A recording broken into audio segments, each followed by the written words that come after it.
And it showed in that first game. During the beginning, they got kind of smacked around in lane, but during the other parts, they believed in his arrows for the picks, and it worked out.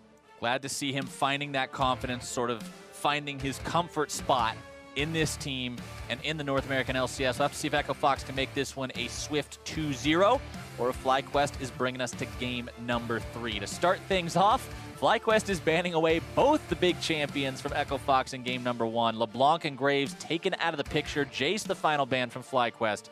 Echo Fox focusing a bit more on the tankier possibilities at Summoner's Rift, with Shen and Zach removed. Kinnan, their final ban. Yeah, Galio, possibility of a first pick here, but no, they go for the Elise. They really just like that on Moon. Interesting that they would prioritize that so highly. They want Moon to be on that capable playmaker. Oh. And here's something, okay. Now this is something that we've seen a lot of bans focused on recently, Zirene, the shield comp. It's so strong if you get all the pieces of it assembled. It's like some sort of League of Legends Exodia. If you put a hyper carry together with a bunch of shield spammers, it's just like you win the game. And having Karma and Ivern is big. I will say, though, it's the Exodia. But right now, this is for the potential for Keith to be the head of Exodia on Echo Fox. That's something that people need to keep an eye on here, because he talked about his confidence. If his team is going to believe in him and give him all these shields, then he has to deliver, and it could be a great game for him. Could be a standout one. One thing I want to point out is that the first half of the draft for FlyQuest this game is very similar, and by very similar, I mean the exact same thing that we saw in game number 1. Same 3 picks, the bottom lane and the jungle, while Echo Fox decides to pick up the Ashe for Keith as their final pick in the first half, solidifying that one. And now we move on to the bans. Cassiopeia, removed by Fox. Yeah, FlyQuest, like you said, same 3 picks, still going for the pick. They would need a little bit more in the engage or surefire engage. If they're going to use Jhin that way, then that's okay. But now the Tom Kench ban for Echo Fox, they don't have that same combo, and they run a Karma mid. But the Ashe as well, you expect a hyper carry, but the Ashe can kind of fit that suit during the mid-late game, but does need multiple items to get there. Right. He's needing time to scale. He's got to get to the point where he's hitting those big multiple item spikes, having those multipliers from the crit items. Once he does, he'll be very scary. That's this last ban here from FlyQuest. Orianna, so they don't have... I like that ban. You got to respect that, because Orianna's so good in the Exodia comps. Yep. Galio. Galio's also very good. I thought it would be first picked, and Galio's sort of like a new Shen. Like, you used to run Shen in these comps because he shields and protects. Galio doesn't give you a health shield, but he gives you a damage resist shield. Well, it's funny because Galio and Shen are like multiple pick ban champions. Shen is banned this game because he's so strong. Those are like top 2 S-tier top laners. Look at this. Fiora, I like the counter pick. FlyQuest are going to say, let's break up Exodia. Let's make sure it never happens. Discard a card. Get rid of that thing. Make sure that they can't all be in the hand at once. That's the way to beat this. And Fiora, along with being an exceptional split pusher to begin with, her laning phase, which is supposed to be her weakness, is shored up very, very well by the current iteration of Dorian's shield. And she's a really good pick into Galio. All right. We got a Lucian mid. Lucian mid for Froggen against the Kassadin of High. He said, you pick something that can't really CS if it's getting harassed. Time to smack around. Right. Lucian mid, here we go. This is going to be a good one, because that also means, should Keith not have a great game, you've still got a second AD carry that you can put those shields and that protection on. There's a fallback plan. There's insurance now purchased by Echo Fox in this game. I guess now Galio's the head and they have 2 fists, so... This is a weird looking Exodia.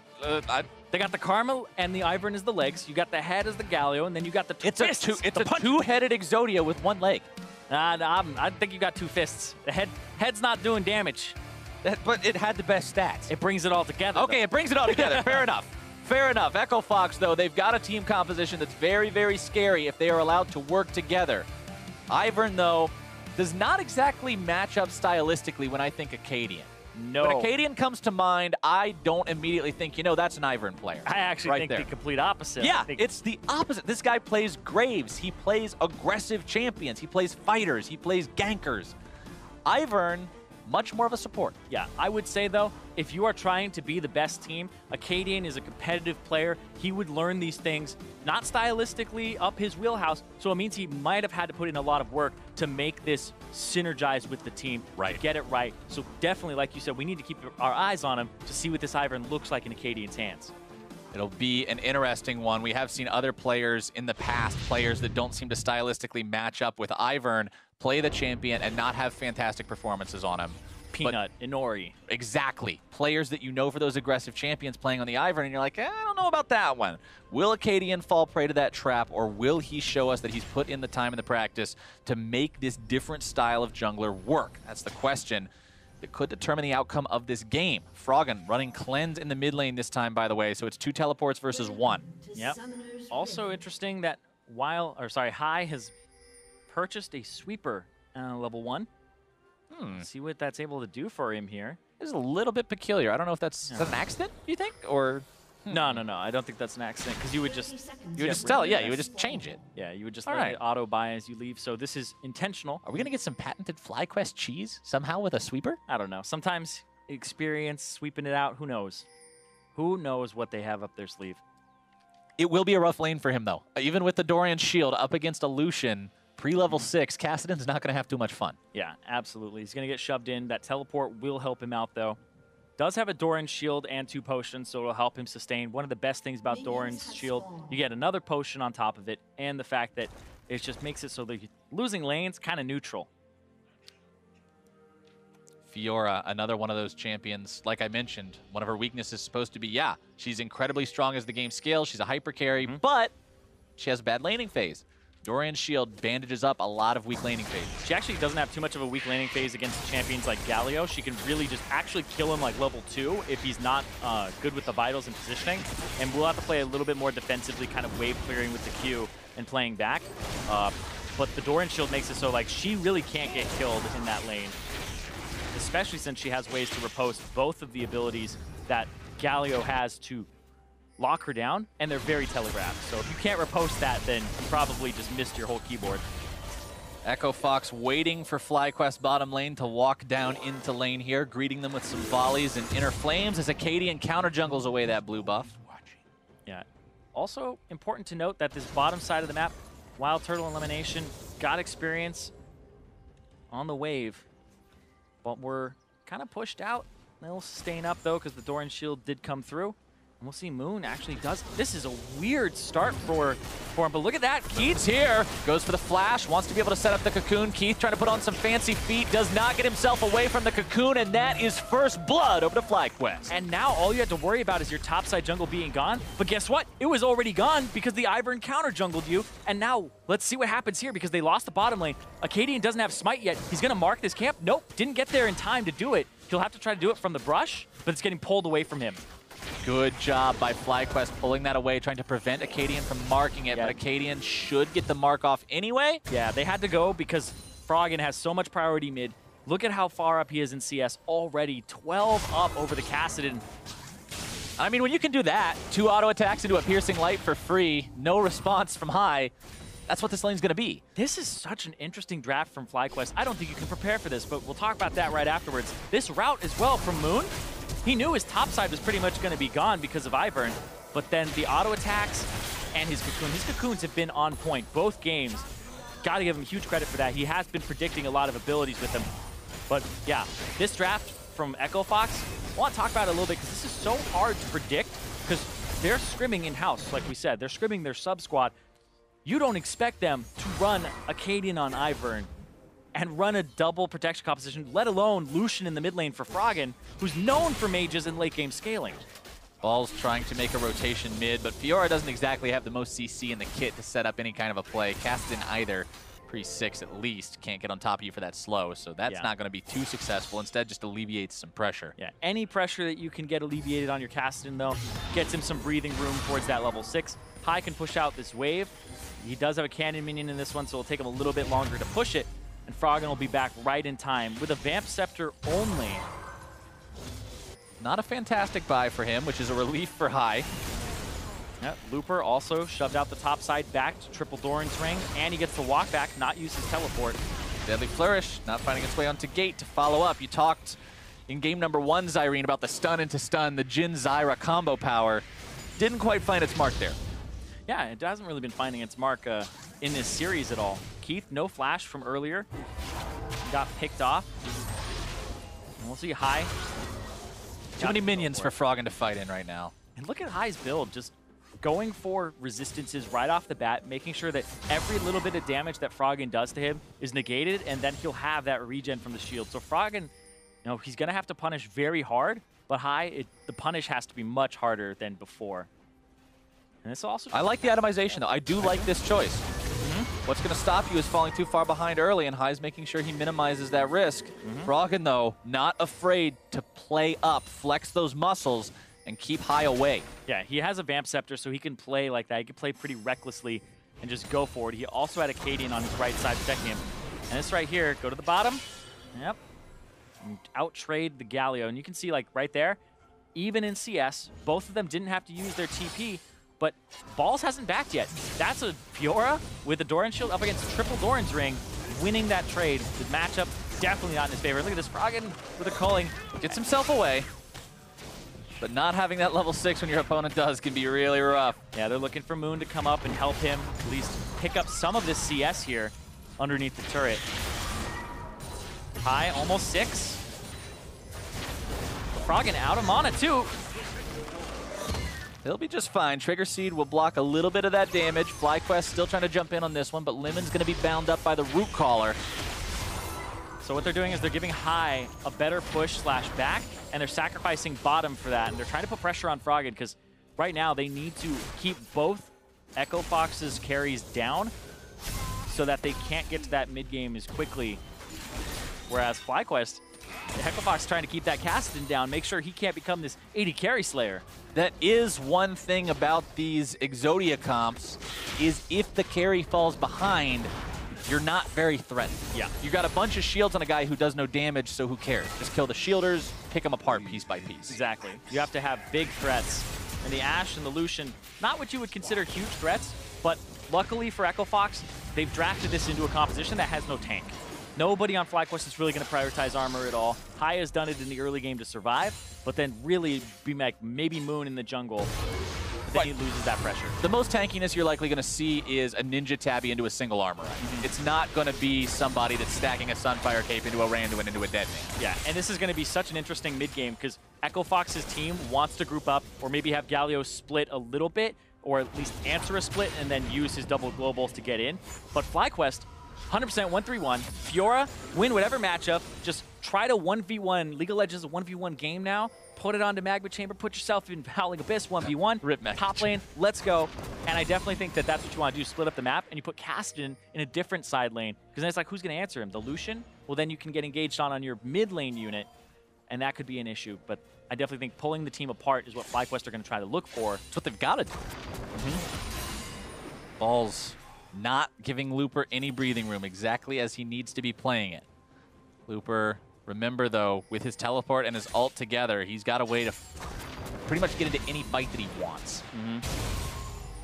And that ulti, people underestimate exactly how much damage resistance that gives the person that you're ulting. Galio makes that person incredibly hard to kill. Yeah, the damage reduction in terms of the 3 ranks is 20, 30, and then 40%. And I believe it's 7% per 100 magic resistance that you've purchased. So Galio at level 16 gives just base 40% damage reduction to the person that he's using it on. And that's the amount of damage reduction that Exhaust gives to somebody. So literally everybody hitting that person just got exhausted. That's how strong Galio is. When you look at it that way, it is extreme damage reduction. Akaadian mid lane now, hanging around, not going to find a whole lot, but look at what's under Froggen right now. Look at those double buffs. That's another one of the strengths of Ivern that sometimes goes unnoticed. Good champ. Ivern gets the buffs, everybody else gets the buffs. Why follow the rules when everybody can have a buff party? Yeah, nice champ. But definitely think that this is good from Akaadian so far, right? He's got the Sight Stone, which you're like, what? Why does he have a Sight Stone? He's just playing Ward for his team. He's a shield and warding bot. He's just trying to keep people safe so that they can pressure their lanes. We talked about the supporting nature of the champ. Well, there you go. Yeah, actually building like a support here. Not even go like rushing redemption or Athenes or anything like that. Yeah, a little bit surprised, honestly. Normally you'd see the Tracker's Knife and one of those bigger supportive items. What is he going to get as his jungle item? Maybe nothing. You just leave the Talisman there. But it's cheaper to just get Tracker's Knife and then start going. I'm just trying to play devil's advocate here. I don't know. Right. I'm not an Ivern picker. Oh, well. I think it's interesting because it gives him more wards, gives him more health to kind of run around. But that is just really interesting because it delays his build towards those big support items, which should be one of the big advantages of Ivern is you get redemption faster than anybody else in the game because you have higher gold income and you can build it just first item. Slight advantage for FlyQuest still. Just like last game, it's only the difference between first blood and not in terms of the gold separating the teams. Farm close across the board, except in that mid lane role where a phenomenal advantage has been built up for Froggen just by the nature of the matchup. Yeah. Blade of the Ruined King will be his first attempted pickup here once he gets a little bit more money. Froggen trying to punish hard. Here comes Moon. High Moon looking for a kill. Didn't do too much there. Culling out, stops Moon from wanting to close in any further. Froggen gets himself away and just sort of shrugs the gank off. Yeah, Froggen played towards his wards on the bottom side here. High though, and Moon just walking up again, making sure that he's safe. And this is just going to be a really fun game, I can tell going forward, because I'm excited for when the teams start splitting, because FlyQuest 101-3-1, but they also want to collapse and have good team fights with flanks with Fiora and Kassadin. So it's going to become this no-tank composition from FlyQuest, disengaging and having their frontliners, which are like Fiora, Kassadin, dive, while Echo Fox are trying to peel every which way and keep Froggen and Keith safe. I think this is going to be two very different dynamics. It's going to be very challenging for both teams because FlyQuest have to avoid like a Galio taunt and deal enough damage and avoid the CC of Echo Fox, while Echo Fox have to play around those big carries of FlyQuest that are going to scale up and eventually become these 1v1 champions that'll beat anybody on the map. And I like asymmetric games of League of Legends like that. The way I look at it, when you have a game, you're going to either have symmetric team comps or asymmetric team comps. Symmetric team comp, you got two guys that just want to, like two groups of guys that just want to 5v5 all day long. You both got the same goal. Yeah, two death ball comps.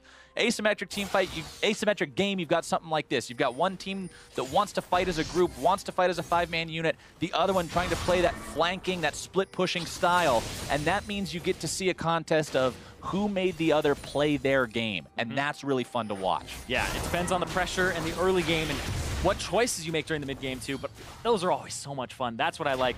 That's my analyst stuff. That's the stuff I love. Oh, there we go. Getting into the analyst desk. That's my jam.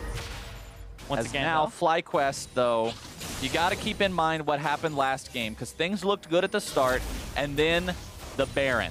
Expect to see FlyQuest always thinking about that this game, not letting that get snuck away from him again. If it does, I would be thoroughly surprised. Moon getting a little damage down onto Akaadian here. Trigger Seed will pop. Yep. I'm just checking in on items. Akaadian has now gone towards the redemption. Mobility boots to run around the map faster. I definitely think that Echo Fox want this Mountain Drake. You don't want the Fiora to have it so that the turret's faster. You want your double ADs to have it so you can group up with your Ivern in mid lane and just shoot this turret down. And with two split bursters versus double ADs, Mountain Drake's very good as Froggen going to be finding himself in between three. Lemonnation going to be taken down. Gate grabs the kill. Looper jumping in to make sure that they can't just rout the rest of Echo Fox as now they roam towards bottom. Flash away from Turtle to dodge the arrow. Good reaction on that one. The arrow is coming from a long way away, so not too hard to make sure you're to safety in time, but Echo Fox get the better of that one. Yeah, Echo Fox get that kill. Does go over, though, to Gate on the Karma. You want it on Froggen to have a little bit more advantage in that mid lane because you know that High is going to start scaling up. He's going for the Rod of Ages. Possible dive here on WildTurtle. You know his flash is down. Turtle's not in the best situation, but Moon has made his way into the fight. Turtle still staying alive for now, and the turnaround. Looper goes in, gets himself the kill. Justice Punch out, but balls will cut him to pieces. He tries to block the final vital, but it's not even required. Moon's just walking around saying, you take this one, the gold's better on you. 2 dead for Fox, 1 for FlyQuest. They make that play theirs. Yeah, mid lane though, Froggen trying to get the pressure, and High's gonna fight him. Culling comes out, but the last turret shot will almost punish Froggen. Whoa, just the angle on that culling could have been a little different, may have been the difference there. And this is the race for first turret. FlyQuest going to get it down bottom. A great defense from High and mid. High saving that mid lane turret means much extra gold going the way of his team as they grab turret first blood and take a 2K lead. Yeah, very much needed for them too, because they're the ones who wait for that scaling. This was really interesting because Daisy's diving the turret, and then they teleport to Daisy. So WildTurtle's not getting hit anymore, knocked up or anything like that. And then Looper comes through, finishes the kill, but then the Fiora is already there, and this is just the counter matchup. We talk about 40% damage reduction, 20, 30, doesn't matter. True damage from the vitals. True damage doesn't, we talked about playing by the rules with Ivern buffs, so true damage doesn't play by the damage reduction rules either. So a lot of rule breaking going on, but sometimes that's what you need to win one of these games, win some of these fights. And this is big because this is balls on Fiora. Right, Balls, we talk about carry performances from him, and he hasn't had too many. The Renekton, the Darius here and there. The Fiora ones, few and far between from this guy. And now he has the potential to carry in a matchup that is abysmal for the Galio. He can't match the split push. He can wave clear and cry under his turret. That's pretty much what he'll do. But then he's just got so much ability to be outplayed, and the Fiora just rips him apart. Especially now that she's got Ravenous Hydra. That lifesteal, that AoE push potential, Galio is out of options. Yeah, and one of the great things now about Fiora, who I think is actually an S-tier top laner, or the S-tier top laner next to Kennen in terms of push potential and like split pushing, is that Death's Dance is such a good item on her. Second, third item, because it reduces the damage, gives you more time to get those vitals off, has CDR, so you aren't missing out too much on not going Black Cleaver too early. Ooh, so much. Woohoo! All right, Timber, he said it himself. Akaadian gets cut down. 4 kills now to FlyQuest. They've got multiple bodies mid lane, going to be pushing on to this tier 1. Yeah, 4 kills for FlyQuest, but still 100% kill participation for Moon, who did work in the early game with that really interesting level 1 route. And what did we say, Zirene? The battle of the Brodies. Both junglers capable of starting that snowball and getting the team rolling. Akaadian did it in game number 1. Moon is doing it now in game number 2. And now he's also doing the Rift Herald. Top lane as well. You see High up there. Split push is online. Balls beats Looper in that 1v1. High beats anybody else you put up against him right now. Hit level 11. Rank 2 ultimate power spike for Kassadin. Rod of Age is built, but not stacked yet, so he'll need about another 10 minutes before that one comes fully online. It was a little bit slow because of the armband, but here's the catch. Yep, right over the wall there. Oh, just gets obliterated. Didn't even need that other shot there. So much damage, and look at that. Multiple penetration items from Moon here. FlyQuest aren't playing the whole, all right, let's sustain through and like try to match your tankiness. It's like, no, kill them. Let's get in there. Let's blow up these carries. Let's blow up their supports and make sure that they can beat them in a team fight. High, Moon, and Lemon desperately trying to save this tier 1 turret. They somehow do it for now, but that thing has 1 hit remaining. Next person to just walk up and give it a little love tap is going to take that down. Echo Fox really want that gold to try to close this gap a little bit. 3,000 for FlyQuest over them. 17 minutes into the match. Still no Drakes taken. Still that first Mountain Drake sitting there. It's because everybody's trying to use their bottom lane to go pressure mid and play around mid, and nobody's really getting too much there. They're just trying to get that turret from Echo Fox's side and get that one away from High so he can't sit underneath it and feel safe. But FlyQuest has been able to keep it safe, and now High gets to avoid this matchup, go top, pick up a lot of CS for himself, and he is just in a really good spot to scale. Moon still has Eye of the Herald as well. We want to keep an eye on exactly where and when FlyQuest decides to use it, but also remember that it must be used within 4 minutes of picking it up. You can't just sit on it forever and wait for the perfect moment. You either create that moment or randomly toss him down a lane when he's about to expire. Oh, Spina's tossed down a lane. Yeah, tossed down the lane. Lemonnation going to be tossed in the grave if he's not careful. WildTurtle keeping him alive with the heal. That's a teammate. Echo Fox goes for that last auto attack and makes a liar out of me. It took 2 autos instead of 1, but that's what backdoor bonus will do to you. Exactly. Now it looks like the Mountain Drake is what they have in their sights here. Mountain Drake for Echo Fox. And we mentioned earlier, one team has 2 AD carries, one team has 2 split pushers. Either way you slice it, both of them want these Mountain Drakes. Very effective. Yeah, you can see, speaking of Mountain Drakes fly, when you see Balls on that top turret, really wants to take that thing down. If he takes that down, he does have potential to just chase down a long lane against Looper, and it's so close to going down on that top side too. And once he gets the haste from his ultimate, putting that onto Looper, there's no way Looper's getting away, Justice Punch or not. Yeah, and I love the Ninja Tabi buy as well, because what's going to kill him in this team is just going to be the auto attacks of both AD carries. So you really do kind of get away with murder against this team by buying that item. WildTurtle's even done it himself. And it's not like the Galio or the Ivern or the Karma is going to pose a significant damage threat to a Fiora with lifesteal. The lifesteal alone is enough tankability to survive those low damage outputs. Yeah, and then mention that her vitals give her even more. And look at this, Moon, he's actually swept out this top side, sees people on the bot/mid. They're going top, playing off of balls here, and his push is will get chunked to it. Looper will retreat, and the turret will fall. Echo Fox loses their tier 2 in the top lane as FlyQuest make a good use of the Herald. Will likely just be a single turret, but at least it's a tier 2. Exactly. Single turret here top, but we'll see.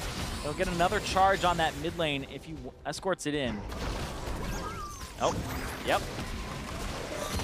Important to note, though, that the Rift Herald, in terms of what the Rift Herald does in damage, it does 25% of its current HP to the turret when it charges, and it sacrifices its HP too. But hold on, 100% of his HP. All right, get cold. Just gunning him down there in the mid lane. Froggen finally gets his first kill of the match, and it's on to Lemonnation. Throwback to game number 1. Yeah, Froggen's like, I don't care about your educational stuff. Get out of here. Just going for the kills.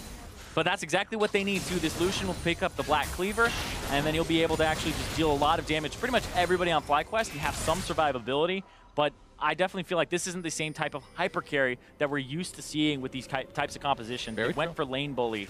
It worked out in the early game. He is 70 CS up, but is that enough against the Kassadin that'll hit level 16 pretty soon? And also has an Hourglass now completed, along with the Rod of Ages that he had. This Kassadin's going to become scary very, very quickly. Once you get to late game, it doesn't matter how much he was bopping you in the early game in the laning phase. It just matters if he one-shots you. Nope, look for this engage here. Curtain call opened up. Akaadian the target yet again. Redemption used. Daisy soaking the last shot. Vines are going to be keeping her locked up as Keith will continue pushing out the wave. 171 on his farm compared to the 196 of Turtle. Turtle not having the phenomenal start he did last time. However, he's still got himself a 25 CS lead. He's got the Death's Dance. Things aren't looking bad for him. Yep. It's just this mid lane high trying to recover from it, but he's gotten a lot of split push CS. Froggen's going to try to chase him down here. But it's a Kassadin. We'll see. Black Cleaver completed, so trying to turn I it a jumped little. back in there. Can't just let him, bully you around. No, you got to make a point. Let him know how it works. Kind of sounds like something High would say. You can't just let him bully you. Yeah. You got to go in there. Just give him a taste of things to come here at 3 levels or so. Exactly. Once you hit that level 16 and you get your Rift Walk on that even lower cooldown, he's constantly using it. He'll need some CDR to back it up. He does have 10% from the Zhonya's Hourglass. And then looking at his runes, he actually has a bit in there as well. Scaling, has 7% now. So he just needs it'll likely scale more. up to 10 at the end, meaning 20%, like you just said, will do it to take him to that 40% cap. Heading back towards the top side, Froggen still waiting. Little bit of damage coming out. You can see, though, it's really not doing that much to him, and Froggen can retaliate rather effectively. Culling available. High tries to get a little too crazy here, but speaking of going crazy, Balls just is not worried at all about Looper.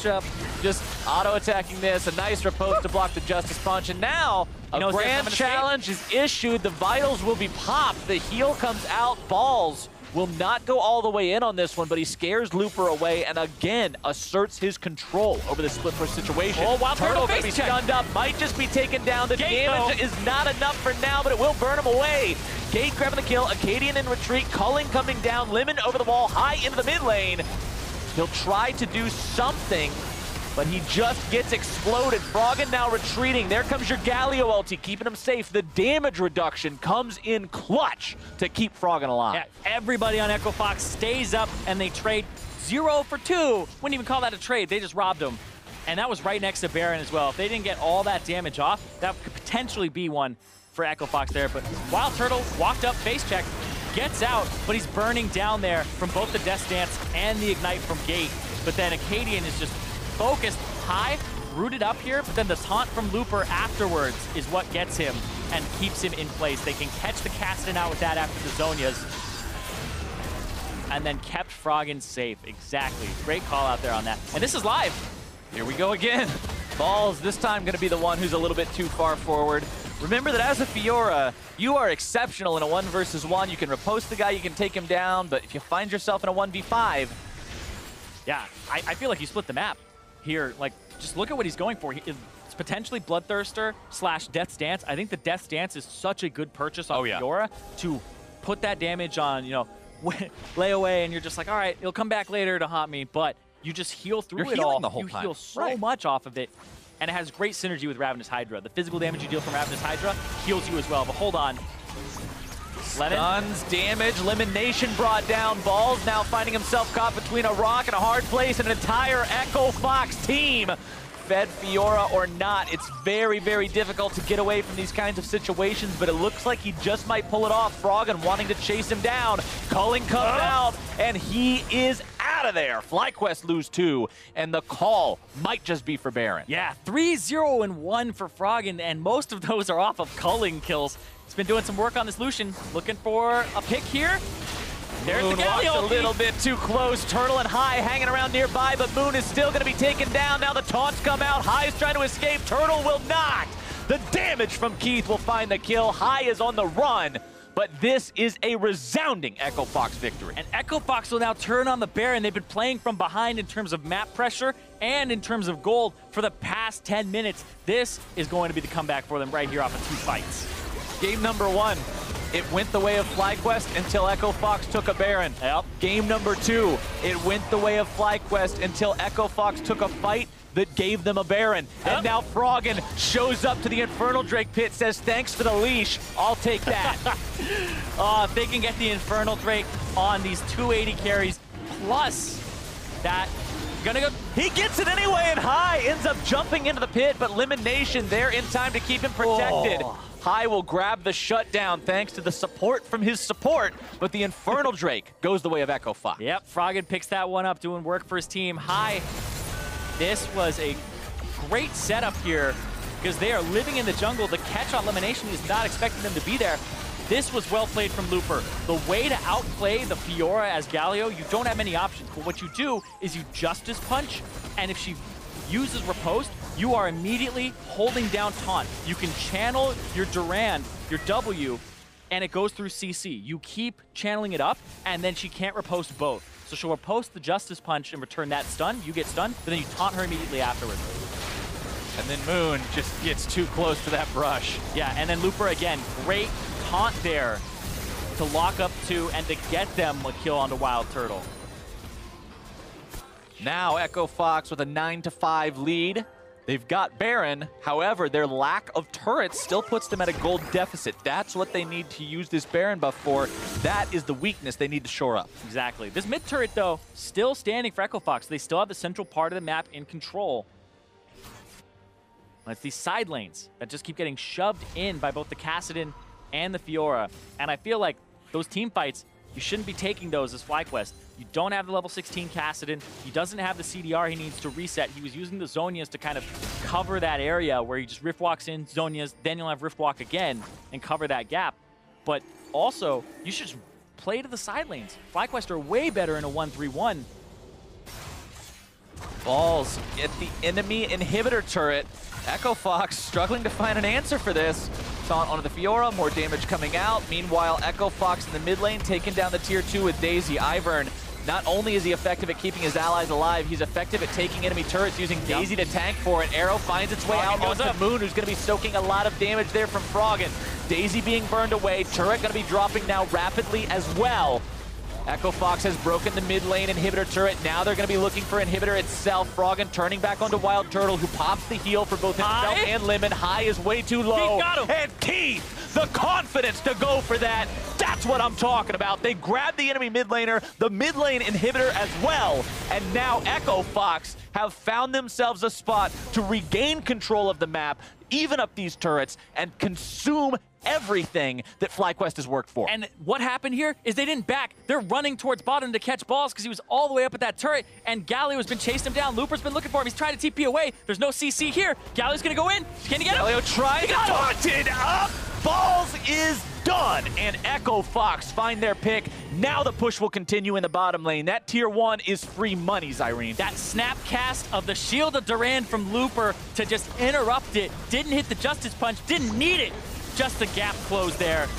And that's going to be another turret going their way. Echo Fox in the lead. That Mountain Drake helped them in momentum, helped them with the push. And FlyQuest, they're going to start racing them.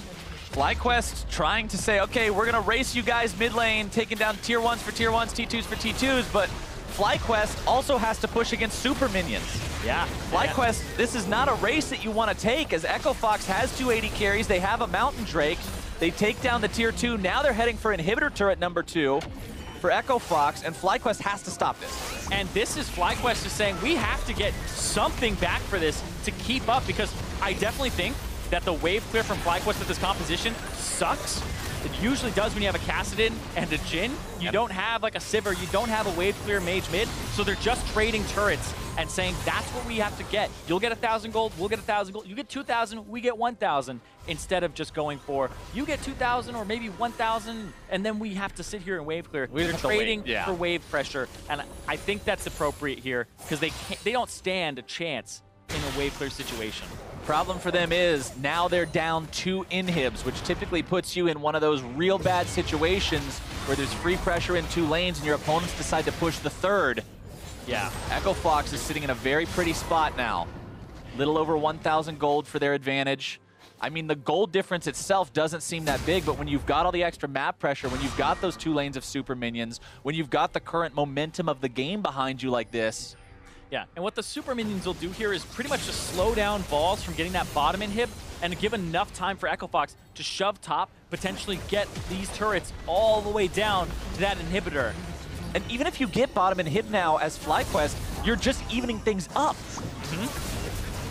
Previously, that would have been a massive advantage to have, but now they just need it to try to staunch this bleeding. Looper jumping in, zoning FlyQuest away. Echo Fox just demolishing these first couple of turrets, going to be heading for number 3. The final inhibitor turret standing on the FlyQuest side, and Echo Fox will look to change that rapidly. Daisy tanking up the turret, going to be that meat shield that this team needs to burn this one down, just bulldoze it away. They've found their mark. Inhibitor turret falls on the bottom lane. Meanwhile, for Echo Fox, Fiora wants to take this inhib. Looks like she should get away with finding it. Fox will retreat, only finding the turret, not the inhib itself. So, FlyQuest get the better of that trade. Yep, FlyQuest. Well, if you include the first 2 turrets, they don't. But if you're just looking at the inhibitor in an isolated situation, FlyQuest got the better part. Depends on who gets this Infernal Drake. And also, this Infernal Drake, yeah, it looks like a better setup for Echo Fox, to be honest. But FlyQuest has to blow it up. Echo Fox looked like they warded up the Baron and then they backed, so they're actually going to be delayed here. And yeah, they're going to hand off the blue as well, so this one goes over to FlyQuest. So, Captain Flowers, you were right all along. Yep, FlyQuest got the better play. Even though I was totally overlooking those first 2 turrets, we're going to pretend like it was intentional. Nobody cares. Nobody cares because they got the best kind of Drake in the game, the one that makes you kill guys faster. Exactly, but the Baron right now is the big thing, because this is up in 20 seconds. Set up for Echo Fox 100% with the Scuttle Crab. They have complete control of the area. There's going to be some face checking and blue trinkets coming down in just a moment here. Does FlyQuest have to check this? How close is High to level 16? Trying to get himself away. Not going to dodge the arrow. Calamity and disaster for FlyQuest, losing their mid laner for the next 45 seconds, and Echo Fox is at the door. They're not looking to knock. They're not looking for a polite visit. They want to just burn this sucker down as Turtle's going to be jumped on. Froggen bursting Lemonnation away. The exhaust is not enough to keep Lemon alive as Echo Fox has made their way onto the Nexus turrets. FlyQuest has lost 3, only Turtle and Balls remain. The minion wave is here from the top side, and Fox will look to put the final nails in FlyQuest's coffin. Balls running away, no way to fight this 1 versus 5. Turtle is stuck in the fountain as Nexus turret number 1 is taken down. Looper incredibly low, having to hide behind allies away from that curtain call. They've stopped them. They're not going to be able to take this just now. High comes up right now. Balls are able to hold this off, and that inhibitor in mid respawn. The bottom one is very close to respawning as well. The defense holds for FlyQuest. When things looked dire, they were able to stop what looked inevitable. And Echo Fox now retaking that mid lane inhibitor, going to look to retake the bottom inhibitor as well, secure that 3 inhib state for the next few minutes. Won't even need to do that just yet. Instead, going back to the Nexus. Froggen is just skirting around these fights, playing out of his mind. Froggen is so strong. He's so mobile. Oh, he's down. Lemonnation is there and barely surviving. He is not. Froggen taken out. Ball's going to be running away. Lemon as well. FlyQuest have managed to find one big kill, but now they've somehow got to retreat and not lose everything here. Turtle eating multiple arrows. Keith grabbing the kill onto High. A double kill, though, going the way of this AD carry. Moon's forced to retreat. Gate drops. Looper and Keith alive. Nexus down to 1/4 HP. Looper jumping right back in the fight. Buying Keith some time, and FlyQuest holds. FlyQuest barely hold on. That Nexus 500 HP. There was so much in that fight happening all at once. That was a juggle. That was Echo Fox going between, do we kill this guy? Do we kill the Nexus? And they didn't kill Balls at the end there. He was sitting right outside of his fountain, almost dead. And that's going to be a Baron pickup too here. Depends on if somebody can get there in time, but I don't think so. They have so much damage from Balls with all of this AD built. Only Froggen alive right now. Everybody else will still take a little bit longer to spawn. This should be FlyQuest Baron. However, they've only got the shambles of a base to fall back on. A Nexus with no HP, one inhibitor. Yeah, I will tell you about shambles of a base though, but not in gold leads. FlyQuest, if they get this, they'll be able to take it. They have the gold lead now. FlyQuest back in the driver's seat with the scaling comp. Level 18 for Balls, level 16 finally for High. And he's got himself 29% cooldown reduction. Rift Walk now, 1.4 second cooldown. So much damage will come out of him. And we're seeing these item completions. Guardian Angel for Fiora, for Balls in the top lane. Problem is, even with Baron, you've got 2 inhibs down, you've got an open Nexus with low HP. You can't do a whole lot. You've still got to be on the defensive, just using this to turtle up. Yeah, but it saves you from having the game end, and you can get another fight when you're hyper-powered like this with FlyQuest's comp. I think it's totally fine, and they're going to feel pretty good about it. The game's not over till that Nexus drops. That's 500 true. HP. FlyQuest still have fight in them. FlyQuest somehow still holding on. Death grip on this game. Can take it from my cold, dead hands is what they say to Echo Fox, who now marches down this bottom lane to try to make it a 3-inhib game once again. Oh, There's man. 2 objectives left on this map they can take, and one of them ends the game. Akaadian even has a Mikhail's Crucible to try and to stop some of that CC that'll come through, a route onto Froggen, keep him safe. Has a Haunting Guise, which is a little odd. But Ardent Sensor is covered by Karma, covered by Gate. Mantra inspires and try to keep Echo Fox topped off. Super Minions now marching down from the top and middle lanes, giving Keith focus firing time on this bottom inhibitor, and that's a 3-inhib game, Zirene. The pressure is on. Yeah, this is a naked Nexus. They're going to try to go for the middle wave here against those Baron minions. And you can see Echo Fox all together. Nobody wants to be split. Looper, they're going to try to burst him. So low as Balls jumps into the fight. Keith's going to be taken down. He's got no way out. High using the Zonias, but if he falls, it could be disastrous. Froggen going to be knocked up into the air. High still alive. Deadly flourish out on negated. He's down as well. Akaadian 2. FlyQuest holding. Looper trying to escape with a heroic exit. It gets him away for now, but Moon, Balls, and Lemon all in hot pursuit. Froggen trying to kite back as well. Balls jumping into the fight. The taunt finds its way on the side. The damage, the burst. And Froggen will find the outplay, but Looper is quickly taken out by that 4th shot. High jumping in. Knock, knock. Who's there? It's revenge for lane phase. High jumps on top, and it's a double kill for Turtle. And that's a wide open map. They stop Echo Fox again from winning the game. That team fight is super intense. I told you at the start, I wait for this game. This is gonna be a good game. Because these team fights are gonna be so damn entertaining because the way that each team has to play them. High and Balls dive in. Balls gets his GA to get popped, and he gets out at the same time, so he's safe on the respawn. And High barely gets away after his Zonias. And they almost kill Looper. This Galio is paper to them at the get-go. Watch this. When your front line has to just book it, you're like, this team fight's over, man. And then they jump onto Keith, blow him up, and then High doesn't drop. Balls gets right out of range. If he is closer, they can't guard his body, and Froggen would have been able to pick that up on the respawn. But then he goes top to get a whole bunch of HP back, and then that deadly flourish route and pick up. FlyQuest went from having 2 opposing players hammering on their Nexus to getting a Baron to now getting an Elder Drake. FlyQuest has done what needed to be done. They had to force that fight right there, too. If they let that fight happen any closer to their Nexus, it could have just been run down. Exactly. I actually thought that that might have been a run it down mid Nexus rush there from Echo Fox. They got the bottom inhib and they wanted the minions to help push it in, but they didn't want to risk their damage versus the Nexus HP versus the damage of FlyQuest. So they didn't want to take that gamble. But I definitely think FlyQuest are now in the driver's seat. Even though their base was in shambles, 2 inhibitors have respawned. The bottom one's the only one they have to worry about. They have the Elder Dragon, and they have the scaling composition. The scaling is on. Moon? Arrow won't find Moon, but now they flash forward. They found him. The root, the damage, the focus fire. Moon is down.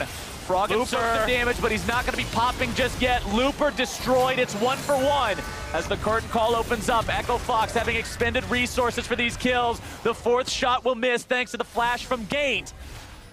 And this is to herd them all up so that balls can go bottom. You can shove mid.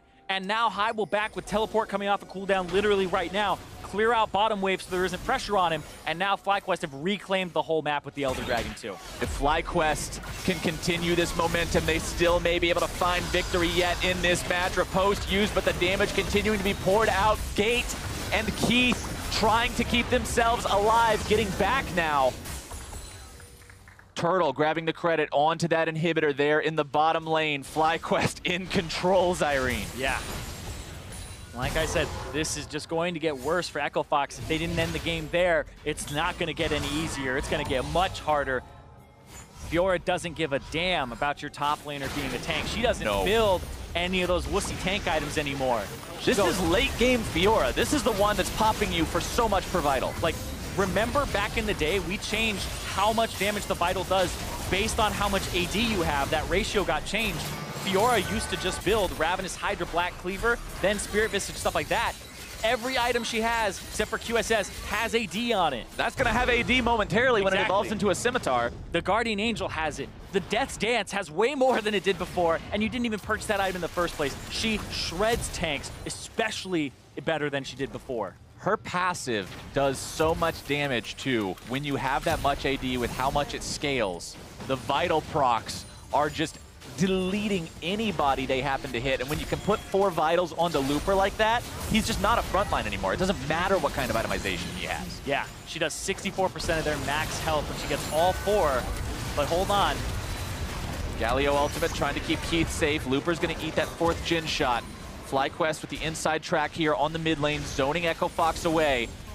Final inhibitor has respawned on the side of FlyQuest. They're not even staring down the barrel of extra map pressure anymore. Froggen walking a little bit too close. Keith and Froggen right next to each other. Health bars somewhat compromised. Daisy's into the fight now too. Ball's gonna be dueling that for now. Run it down Echo mid. Fox is running towards the base, but they have to kill an inhibitor as well. WildTurtle running a bit too close. Taunted up, brought down. Jhin still there. To end the game. Looper is still trying to hold this line. Froggen will go for the end of the game. Echo Fox trying to end. The Nexus has regenerated. They're going for that backline blitz. And Echo Fox find the win.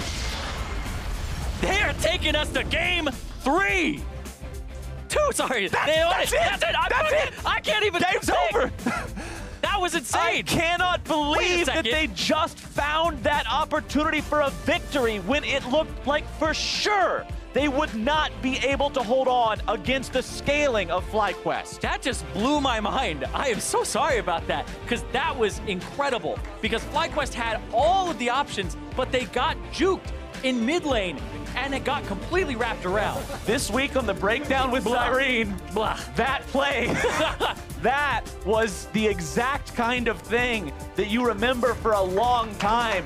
The team seems to be in control. You get the Nexus down to nothing. Then your opponents swing back and they bite back with fury. It looks like you're done. And then this completely off the wall call to rush the Nexus through the inhib.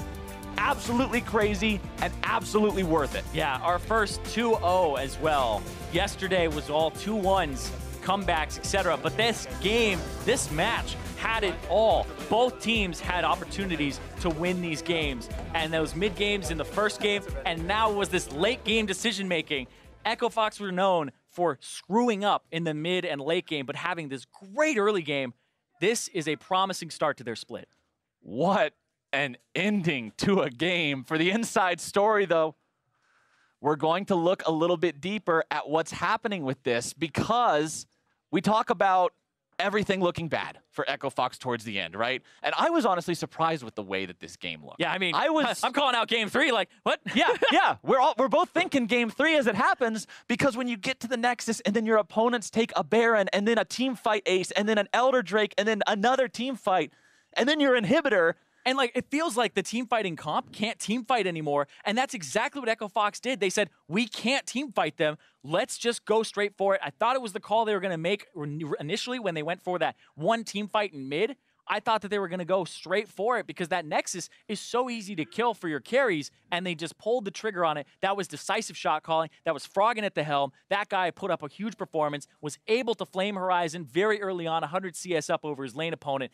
And even though they were getting pushed and pulled across the map, they still grouped up and caused more pressure, and that was huge. Those late game calls is what it was all about. And the thing that impressed me the most is you looked at it and you could see that FlyQuest had the inside track to the Echo Fox mid lane, but Echo Fox says, yeah, you've got the inside track to our base. You know what? You can have the thing. We don't even want it anymore.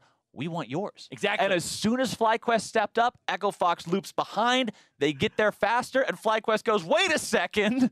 Pull them. They got to immediately run back. And it was just absolutely bananas. But great. For more on the game, we're going to go ahead and check in with Riv and Fox's man in the mid lane. Thank you very much, gentlemen. Great cast on the day. I am joined by Echo Fox's Froggen after they took down FlyQuest, the 4th place spring finishing team. Got to feel good, but how's it feel just to be back on the stage, Froggen? It feels great. I'm just having a lot of fun up here, so can't complain. It seemed like it. Even in the strenuous moments, the calls didn't seem to get too crazy up here. It was very calm and collected. What were some of those calls? Because that last game seemed a little back and forth towards the end. I can't really say it was calm and collected, but there was some calls. There was some listening. It was great. And what are the goals of Echo Fox coming into this split? There's been a few splits for you guys to ramp up where you guys can find a position. And now what is Echo Fox going to be able to do here in the summer? I think we're going to come into these games and just really calm down, enjoy it. Like, we're basically just playing League of Legends for a living, you know? Like, we're going to come in, enjoy it, do our best. Every single day in the practice, we're going to do our best, you know, try to improve all the time, and then just go up and show it on stage. Well, it seems like an absolutely amazing attitude. You do have one final game to end the week out tomorrow versus TL. They did have a loss today. Are you going to give them another one tomorrow? I mean, hopefully. I mean, we'll try to give them a loss, but we'll see what we have up our sleeve. All right. Do you feel any pressure now that the Golden Glue's back, Piglet's down in the bottom lane? No, I don't really feel much pressure. I think it was fun playing against. It's always fun playing against them both. So, I mean, maybe they'll swap it up. You never know. You just had such a crazy game, and you're so relaxed, dude. Froggen, thank you so much for the interview. Congratulations, and best of luck tomorrow. We're going to throw it over to the analyst desk to break down the rest of that game. Thank you, Riv. Echo Fox off to a great start here in their season. 2-0 victory over FlyQuest to start the weekend off right.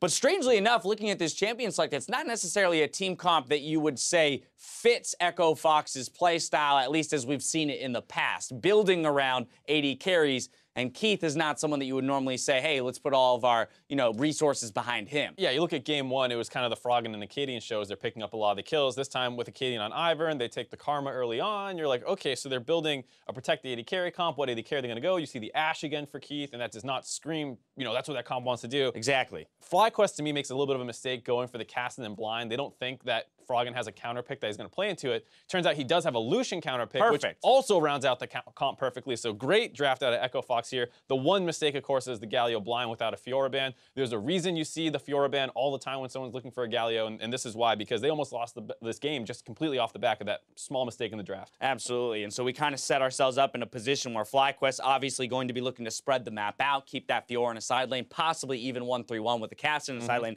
But they're not given that opportunity because Froggen builds such a huge advantage in the mid lane alone. I mean, CSD at 10 was astronomical, and it's not necessarily the fault of High, it's the fault of the pick. Right, and that's the other thing with the Ivern, you're able to get red buff on your mid laner. Lucian can also use blue buff. You're dealing with this double buff lane bully all the time as a Kassadin getting disgusting. shoved in. 50 plus at 15 minutes. Right how do you deal with that? And to be fair, I don't think FlyQuest exploited it as hard as they even could have. They didn't take the mid lane turret till 18 minutes in. Whenever you have a ranged AD carry and an Ivern, just go with the Ivern in that lane if you have pressure and set up camp in front of their turret and just take it and dare them to do something about it. Especially if you're using red buffs, as you mentioned, onto it. Like, the amount of extra damage that you're putting on the turret at that point is astronomical. Now, we will look at a couple of plays that FlyQuest was able to craft, and the first one I want to look at is it's got some good, it's got some bad, right? The turret dive here in the bot lane on FlyQuest, and hey, look, I love the fact that they're going for the aggressive play to make it work and extend the advantages. However, the execution is a little off. Yeah, they teleport onto Daisy, which stops the potential knockup coming onto Keith. The jungler's already there with the teleports matching, so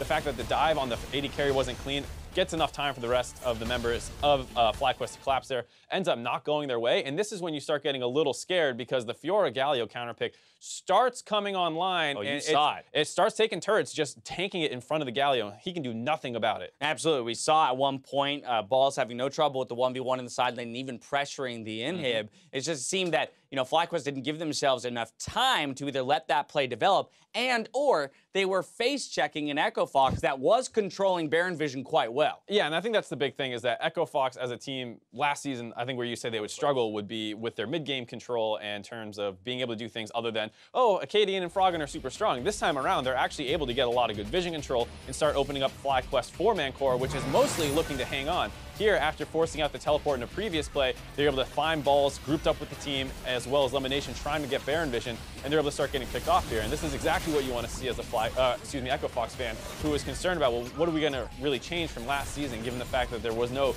roster swap here, and the fact that they're just improving their mid-game is perfect. They were down gold too when this has happened. Right. It's only a couple of thousand, but I think this is huge, where we've always criticized this team as being the one that's going to drag it to 70 minutes and 6 items and never force a play.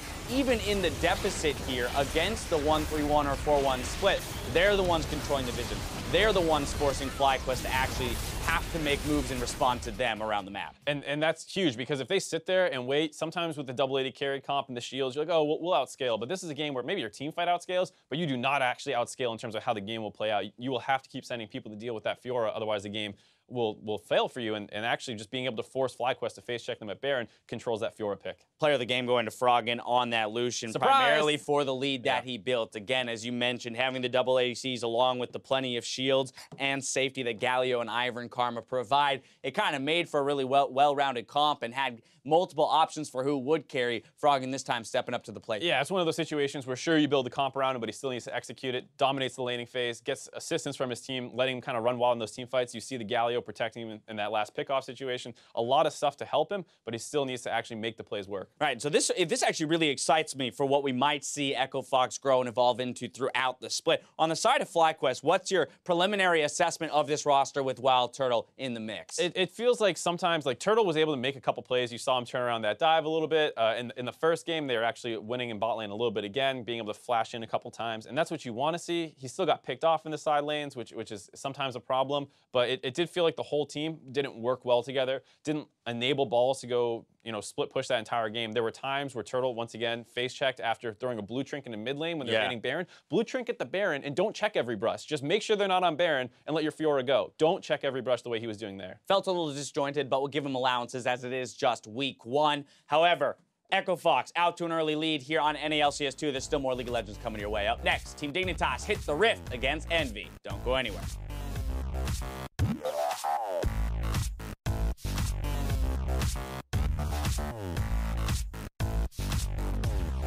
Looking for a pick here. There's the Galio. A little bit too close. Turtle and High hanging around nearby, but Moon is still going to be taken down. Now the taunts come out. High's trying to escape. Turtle will not. The damage from Keith will find the kill. High is on the run, but this is a resounding FlyQuest victory.